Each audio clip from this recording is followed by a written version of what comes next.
The measure must not only have some basis in domestic law, which it has in the provision of an Act of the Scottish Parliament. So, in Scotland, they had a piece of legislation, they had a statute. The Supreme Court says we're happy about that. I did notice there was a question about whether you have a statutory basis for child protection and compulsory intervention.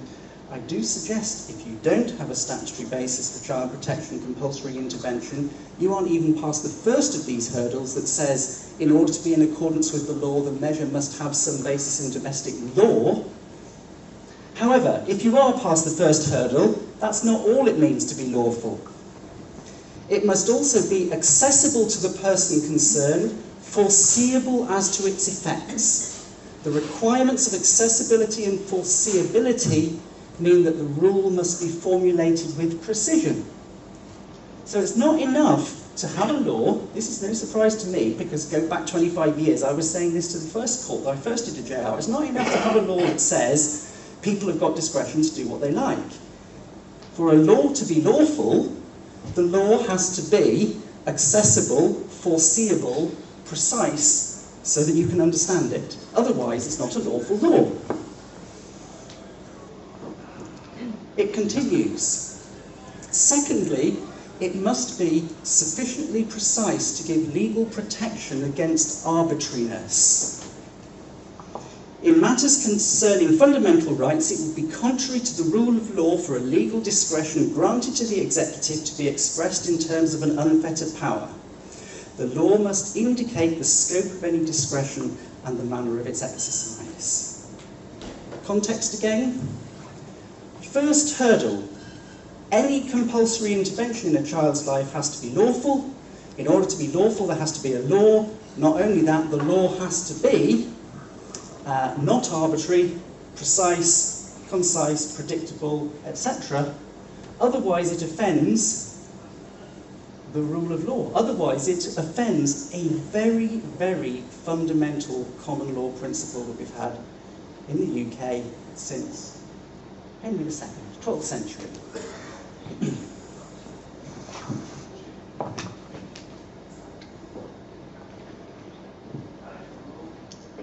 Still on what does it mean to be lawful? This court has explained there must be safeguards to enable the proportionality of the interference to be adequately examined. What does that mean? Well, the concern was, in particular in Scotland, you've got this named person, and they might convene their multi-agency meeting and have their discussion about concerns about the child and the family, and they might decide to go home and not do anything, but the child and the family wouldn't even know that their rights have been violated. And the court says you cannot have a system which enables you to violate people's rights without people even knowing that their rights have been violated. That too is unlawful.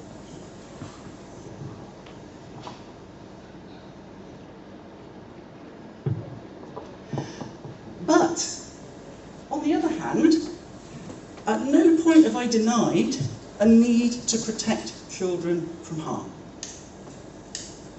And here I need to draw upon another human right, and this human right is Article 3. And I've phrased this as a positive right, which is interesting in itself because Article 3 talks about the right not to be subject to torture, inhuman or degrading treatment. And on its face and in origin, that wasn't seen as a positive right. It basically was another negative right. The state must not torture me. That's a negative right. But very early on, very, very early on, it was decided by the European Court of Human Rights that torture and inhuman and degrading treatment was such a serious violation, and this was an absolute right, that not only must the state not torture people, the state must also make sure that people don't torture each other. And therefore, they said that the Article 3 right has three parts. One of them, the state mustn't torture people. Second, the state must stop people from torturing each other. Third, they call the investigative duty, the state must investigate allegations of torture, inhuman or degrading treatment. So, the second and third are a positive obligation on the state to stop torture, inhuman or degrading treatment. And I in no way want to deny that that is the effect of human rights. On the contrary, it seems to me entirely proper that the state does stop us torturing each other, and the state does intervene to make sure that when it has a suspicion that we're torturing each other, that it steps in there to get there in advance. I'm quite happy with the investigative duty and the positive duty in Article 3. But, and it's a big but, that investigative and positive duty, being linked to torture, inhuman or degrading treatment, sets the bar for compulsory intervention high. It sets the bar for compulsory intervention not at, I think I could do a better job than the family's doing, not at, I think the child's unhappy, not at, I think the child's well-being is affected, not at, I'm worried that the child isn't doing as well at school as they might do. It sets the bar at, I have to intervene because I need to investigate inhuman or degrading treatment of the child. It's a high threshold that is lawfully permitted under the human rights framework, not a low threshold.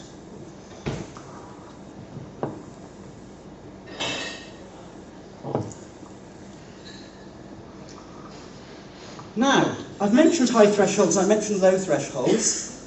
Going back to that case in Scotland, the named person case that was brought by the Christian Institute, so it's called the Christian Institute case, it says an argument that was put forward by the Scottish government was, well, hang on a moment, what about the Convention on the Rights of the Child? And the reason they mention this one is because the Convention on the Rights of the Child uses the term well-being. So, the Scottish government says, well, surely, if we're adhering to the Convention on the Rights of the Child, then we can intervene in families' lives on the basis of well-being.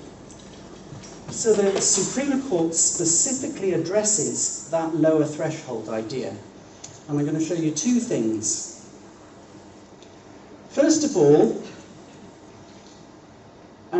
it's great that the little words at the end, emphasis supplied, actually come from the Supreme Court itself. They're quoting the Convention on the Rights of the Child that's been quoted at them, and they're saying, but look at this word that I've emphasised about best interests of the child. It says, state parties shall use their best efforts to ensure recognition about parents. Parents have primary responsibility. The best interests of the child will be there, that is, the parents' primary concern. And we as Supreme Court want to point out to you that you're glossing over the fact that actually the Convention says this best interest question is the parents' responsibility, not the state's. So let's point it out to you, emphasis supplied.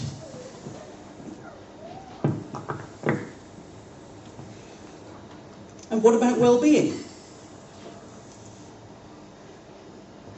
Oh, I'm not quite at well-being. Yes. An important one again, still on the Convention on the Rights of the Child. The next one will do the well-being bit. But that top paragraph comes back to the dichotomy that I kept referring to. Remember, duty to support children and duty to protect children from harm. So now they're still referring to that convention. They're saying the state's role is to assist parents in carrying out their responsibilities, although Article 19 requires the state to take measures to protect the child from abuse or neglect. In other words, once again, we have two roles for the state. One is to assist parents with the low-level concerns, and one is to protect from abuse or neglect. We've got a recognition that there is a dichotomy, and that the threshold there, the term they use, is abuse and neglect on the one hand, assisting parents on the other. At last we've got the well-being one. So, they deal with it quite shortly, actually. State parties undertake to ensure the child such protection and care as is necessary for his or her well-being. So Scotland says, surely that means that we can rely on that to intervene in the well-being of any child. And the court says, in one line put down, the promotion of the well-being of children and young people is not, however, one of the aims listed in Article 8.2. What's that mean? Well, remember Article 8.2, which was about when can the state intervene using compulsion, and there's a long list of requirements for using compulsion. They simply say, well-being isn't one of them. So, you have to read the undertaking to provide support for well-being as being consensual support for well-being, not compulsion support for well-being.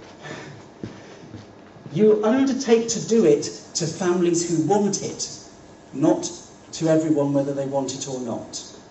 Because, in a one-line put down, well-being doesn't give you coercive powers.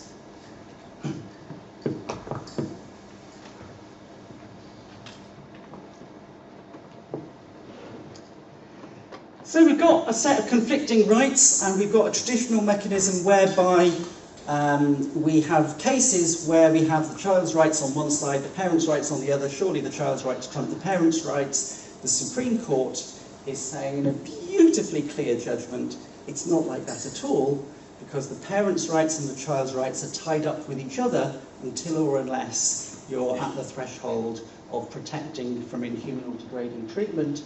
So there is no interference, or more accurately, no compulsory interference, unless it is necessary to protect from inhuman or degrading treatment. And that is the legal human rights framework that applies across the whole of Europe.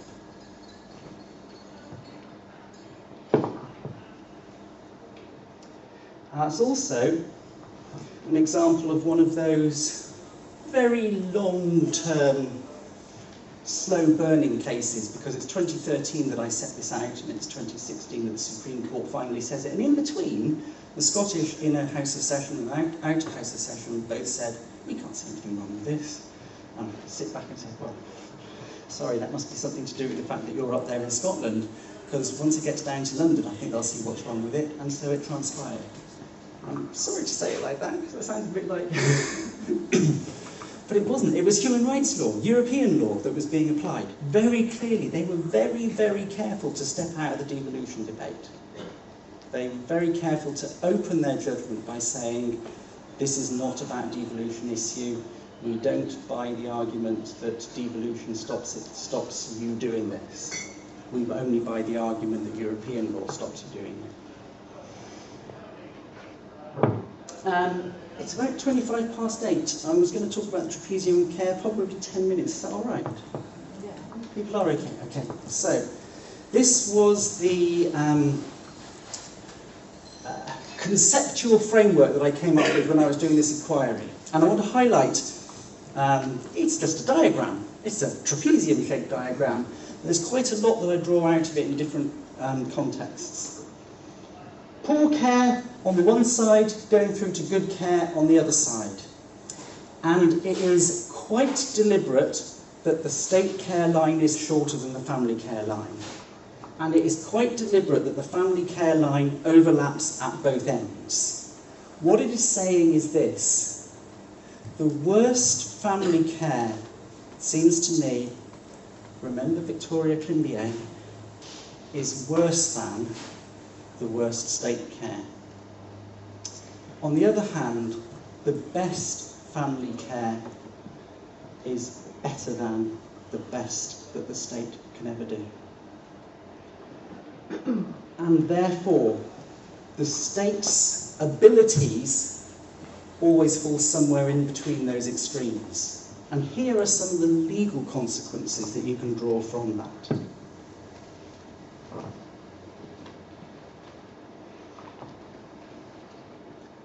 Somewhere along that family care line, there has to be a threshold crossed.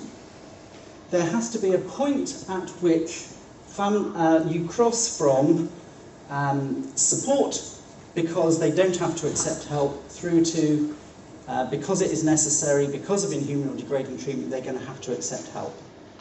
We've got to have something that cuts across the line, but where does the state's care cross the same line?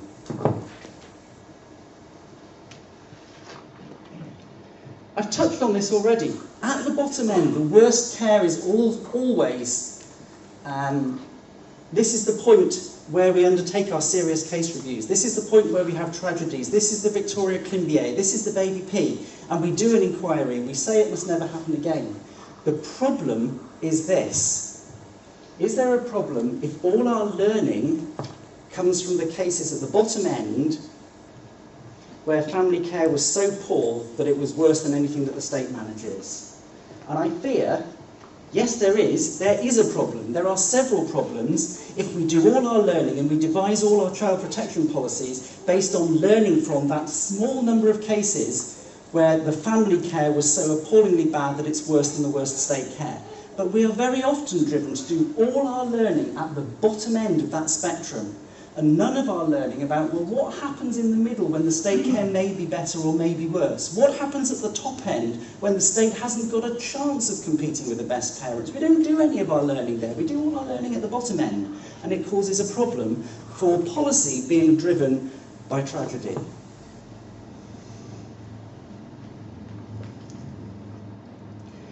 So if we look across, we can see that there are a number of different possibilities, and we'll look at some of them in particular. There are possibilities that the state care might be less good than the family care. Remember, there is bad state care as well. What does that look like, and what are the legal consequences?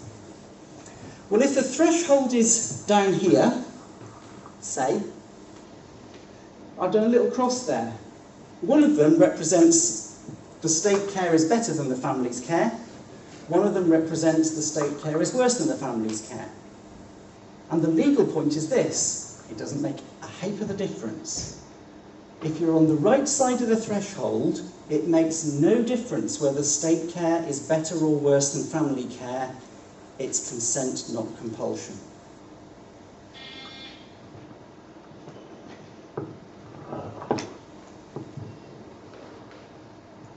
What about the top end? I have some real problems with not learning from the top end. I'm going to make a couple of points about not learning from the top end of that trapezium. Why is it that the state can never do as well as families? Money? Economies of scale. If we're going to provide bulk care to children, it's not surprising that that's not quite as good as providing tailored, individualised care to children. Procedural requirements. If we're going to provide care to children in the form of tick boxes and form filling and doing reports on a cycle so that we comply with our audit requirements, it's not quite the same as caring for them because they're our children. And love. Meaning that at the very top end there's something that the best families provide that the state is really not very good at providing. And therefore the best family care, which we ought to be learning from, doesn't seem to be driving our policy at all. So if we look at these two at the top end, one of them represents a line where the family isn't as good as the best state care. One of them represents a line where the family is better than the best state care. What legal difference would that make? Well, we are in the area of consent. Those families could have three separate problems. They might be asking for help. Good families might come along and say, I'm a good family, but I'm struggling.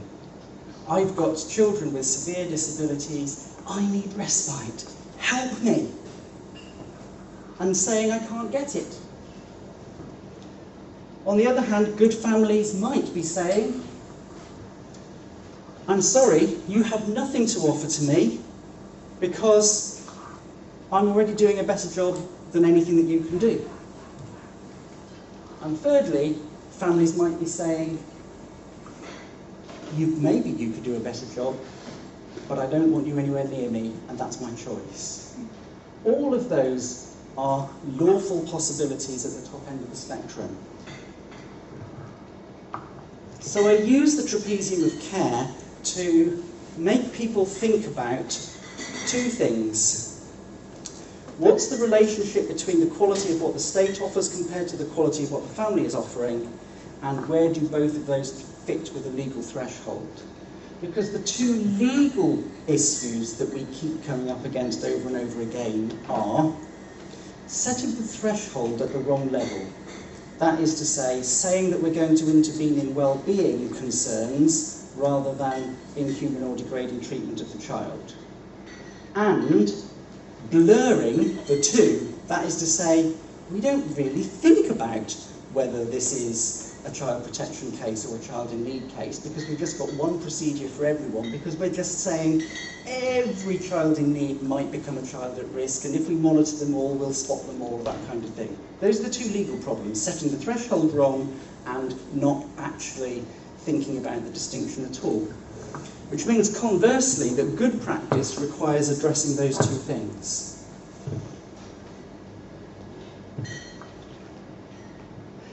Getting it right means the boundaries between consent and compulsion must be clear. You must know, that is, the family must know, the state must know, everyone must know, is this a service which is voluntary, or is this being under compulsion because it's a child protection matter? There should be no blurring of the boundaries, because lawfully there cannot be blurring of those boundaries. Any framework that allows compulsion must be grounded in law, not policy and guidance. It goes back to Article 8. Any interference must be in accordance with law. Not only that, in order to be lawful, it has to not only be somewhere in a law, but it also has to be somewhere in a law that is clear, accessible and predictable. The well-being duty that the state does indeed have, that we saw earlier, is a requirement to support families to stay intact. Any occasion when you are exercising intervention because of well-being has to be a consensual one. However, the need to investigate or to protect from inhuman or degrading treatment is a real human rights obligation and does warrant compulsory state intervention. From that, without any specific reference to Manx law, I can tell you all of those things with confidence without needing to refer to Manx law, because that's European law applied across the Council of Europe nations. And I've ended by saying, and this is at the end, you may know better than me what needs to change. But from what I've heard, I'd flag up as possibilities two things that you may share with mainland UK, two things that may be uniquely Manx. And I might be wrong, but I'll just put them out there, maybe to stimulate the discussion. The two that you may share is trying to blur the boundaries between well-being and child protection, trying to blur the boundaries, therefore, between consent and compulsion. That's one. And setting the threshold too low for a compulsory intervention. Now, that's going on across the UK, although it's being stopped because of court rulings. The uniquely Manx problems may be having child protection policies that aren't grounded in law at all, or having child protection policies that, insofar as they're grounded in law, aren't clear, accessible and predictable. I don't know, because I've tried not to spend my time focusing on investigating Manx law, but that's what I'm getting from some of the discussions. And that, I think, apart from, I end it with disclaimer and all the rest of it, because I'm a lawyer at heart. There you go.